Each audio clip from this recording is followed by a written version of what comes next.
नमस्कार दोस्तों, आप सभी का स्वागत है मेरे YouTube चैनल केसी एस्ट्रोलॉजी में।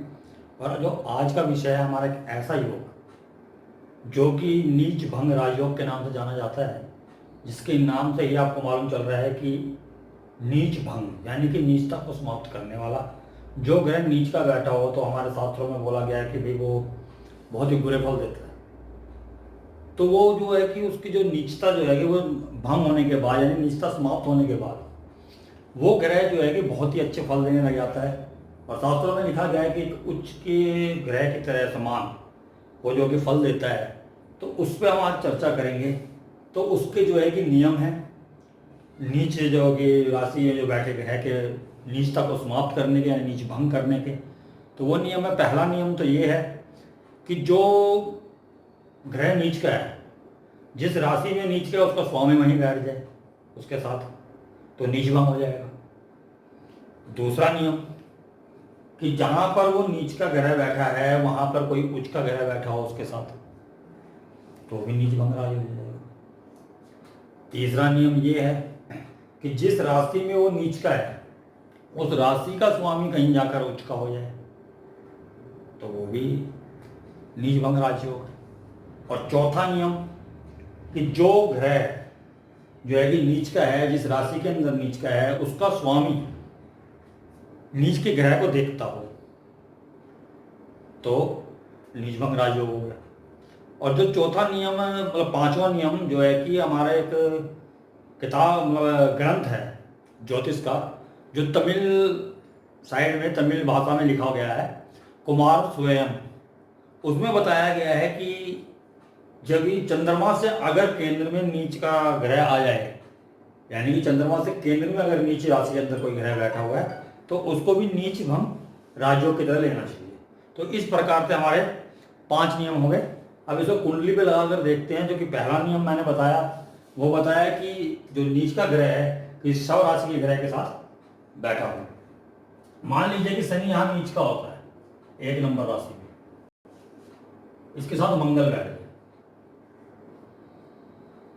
तो ये नीच भंग राजयोग बनेगा, क्योंकि मंगल जो सौग्रह है यहाँ पर वो उसकी नीचता को भंग कर देगा।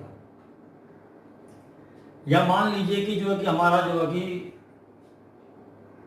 बुध यहाँ बैठा है नीच का और गुरु जी यहाँ आके साथ में बैठ गए, तो भी हमारा जो है कि नीच भंग राजयोग हो गया। क्योंकि जहां पर वो नीच के हैं तो उनका जो स्वामी है, उस जो घर के स्वामी है, वो साथ में बैठ गए। इसी प्रकार से कहीं पर भी कोई नीच का ग्रह होता है, अगर उसके साथ उसके जो है कि उस घर का स्वामी उसके साथ बैठ जाए, तो वो नीच भंग राजयोग कहलाता है। तो अब ये दूसरा नियम लेते हैं कि जहां पर भी नीच का ग्रह हो, अगर वहां कोई उच्च का ग्रह बैठा हो, तो भी नीच भंग राजयोग होता है। तो इसको देखते हैं। अब मान लीजिए कि यहां पर जो है कि नीच का ग्रह बैठा हुआ है और इसके साथ शुक्र आगे बैठ गए। यहां बुध नीच का है और शुक्र उच्च का है, तो इस प्रकार ये शुक्र है, उसने जो है बुध का जो नीचता है, जो नीचे राशि में बैठा है, उसकी जो है नीचता को समाप्त कर दिया और जो है कि वो नीच भंग राजयोग बन गया जो बुध का। इस प्रकार से जो कि यहां पर मान लीजिए शनि बैठा है और इसके साथ में सूर्य आगे बैठ जाए, क्योंकि सूर्य यहाँ पर उच्च राशि का होता है, तो शनि जो है कि नीच राशि का होता है, तो ये नीच भंग राज हो गया। इसी प्रकार से मान लीजिए यहाँ सूर्य बैठा है, तो ये नीच का है, यहाँ अगर शनि आ गया तो शनि उच्च का हो गया, तो यहाँ पर भी जो है कि सूर्य का नीच भंग हो गया। यहाँ पर जो है कि शनि का नीच भंग राज्य हो गया, यहाँ सूर्य का नीच भंग राज्य हो गया। तो इस प्रकार से जो है कि दूसरा भी जो हमारा नियम था वो फुलफिल इस तरीके से होगा। अब तीसरा नियम कि जिस राशि में जो है कि वो ग्रह नीच का है, उस राशि का ग्रह उच्च का हो जाए। जिस तरीके की मान लीजिए कि जो है कि आपका शनि यहाँ नीच का है, बुध यहाँ नीच का है और जो है कि सूर्य यहाँ नीच का है। अब जो है कि अगर तो मान लीजिए कि आपका शनि यहाँ पर नीच का है, तो ये राशि का स्वामी हुआ मंगल। अगर मंगल यहाँ पर आ जाए, मंगल अपनी उच्च राशि में आ जाए, तो ये नीच भंग राजयोग हो गया, क्योंकि जिस राशि के अंदर जो है कि नीच का ग्रह बैठा है उसका स्वामी उच्च का हो गया। इसी प्रकार से मान लीजिए कि यह बुध जो है गुरु की राशि के अंदर नीच का है, तो गुरु अगर आके यहां बैठ जाए तो ये नीच भंग राजयोग हो गया। इसी प्रकार से मान लीजिए कि आपका ये सूर्य है, यहां नीच का इसका स्वामी हुआ शुक्र, और जो है कि शुक्र यहां जाके बैठ गए, शुक्र अपनी उच्च राशि के अंदर बैठ गए। तो इस तरीके से जो है ये नीच भंग राजयोग कहलाएगा। अब जो हमारा चौथा नियम, जिस राशि में ग्रह बैठा है वो उसको दृष्ट करता हो, उसको भी देख लेते हैं एक बार।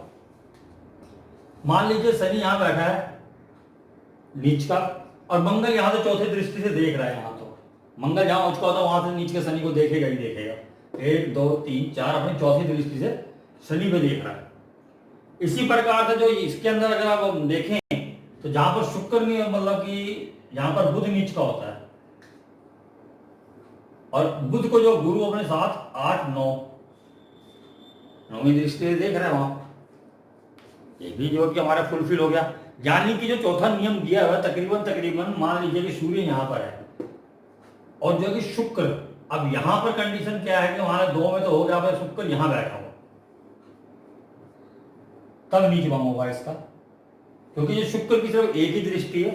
तो वो इसलिए ये नियम बनाया गया कि तो 2 में तो ये पहले ही होगा कि वो उच्च के बैठ के तो वहां पर नजर डाल ही रहे हैं अपनी राशियों पे, लेकिन यहां पर जो है कि सूर्य नीच का है तो शुक्र को यहां आना पड़ेगा। और मान लीजिए कि मंगल जैसे यहां नीच का हो जाता है, मंगल जो है कि अपने 4 नंबर राशि के अंदर नीच का हो जाता है, तो मंगल के लिए भी जो है चंद्रमा को यहां पर आना पड़ेगा। चंद्र अगर यहां बैठा है उसके बिल्कुल सामने, क्योंकि जिस ग्रह की जो कि सिर्फ एक ही दृष्टि है उसको बिल्कुल सामने बैठना पड़ेगा। मंगल, गुरु और शनि ये कहीं से भी देख सकते हैं। जैसे मान लीजिए भाई कि जो कि गुरु नीच के हैं, गुरु नीच के यहां होते हैं 10 नंबर राशि के अंदर, गुरु नीच के माने गए हैं। अब गुरु जो है कि शनि की राशि में नीच के हुए हैं, या तो शनि यहां बैठा हो, ठीक है जी, या शनि यहां बैठा हो, या शनि यहां बैठा हो, तो भी नीच भंग राजयोग होगा, क्योंकि शनि यहां से अपनी 1 2 3 तीसरी दृष्टि से देखेगा, और शनि यहां से 7वीं दृष्टि से, और शनि यहां पर बैठा होगा तो 7 8 9 10वीं दृष्टि से गुरु को दृष्ट कर रहा है। इस प्रकार से जो है ये जो है कि राजयोग बन रहा है, जो कि नीच भंग राजयोग, नीच भंग हो रहा है और राजयोग की जो है कि आरंभ हो रहा है। तो इस वजह से जो है कि यहाँ पर जो कि ये ग्रह जो जितने भी मैंने ये नियम बताए 4, इसके अंदर जितने भी ग्रहों का नीच भंग हो रहा है उसकी शुभता बढ़ जाती है, वो उच्च के ग्रहों के समान जो है कि परिणाम देना शुरू कर देता है।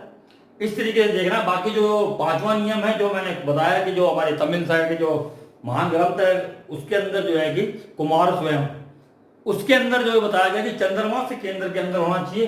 तो उसके अंदर कंडीशन ये है कि मान लीजिए यहाँ तो मान लीजिए शनि अगर मान लो चलो यही शनि यहाँ है, चंद्रमा अगर यहाँ आ गया, यहाँ आ गया या यहाँ आ गया, तो ये कंडीशन फुलफिल हो गई कि जो कि शनि चंद्रमा से 1 4 7 10 घर में होना चाहिए, केंद्र में होना चाहिए।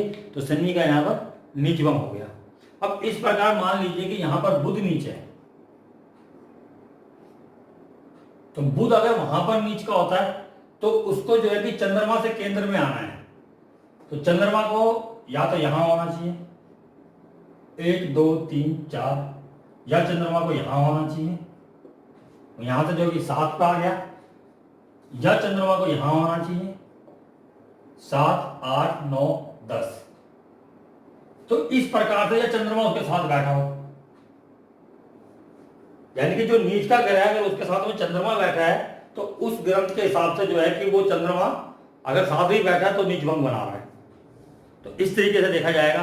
जैसे यहां पर भी मान लो चंद्रमा यहां बैठ जाता है, तो शनि के साथ चंद्रमा हो तो विषय को बोला गया है, लेकिन जब शनि नीच का है तो वो चंद्रमा पर प्रभाव नहीं डाल पाएगा, और चंद्रमा वहां पर जो है कि अपने मित्र राशि के अंदर है, तो वो जो विष योग है वो यहाँ नहीं बनेगा, क्योंकि जो शनि है वो कमजोर है, वो विष घोल नहीं पाएगा चंद्रमा के जो है कि स्वच्छ पानी के अंदर। तो इसलिए जो मन जो है साफ रहेगा। तो यहाँ पर जो है कि शनि भी अच्छा फल देगा और चंद्र भी। और जो शास्त्रों में एक बात और भी कही गई है कि जो नीच के ग्रह होते हैं, जब नीच भंग होता है तो वो जो नीच के ग्रह हैं वो ज्यादा उत्तम फल देते हैं बजाय कि जो उसके साथ बैठे हुए ग्रह होते हैं, चाहे वो उच्च का ही क्यों ना हो। तो आशा है कि आपको ये जानकारी जो है कि अच्छी लगी होगी। तो मेरे चैनल को प्लीज़ सब्सक्राइब और लाइक कीजिएगा। अपनी वाणी को विराम देता हूँ। आज के लिए इतना ही। नमस्कार।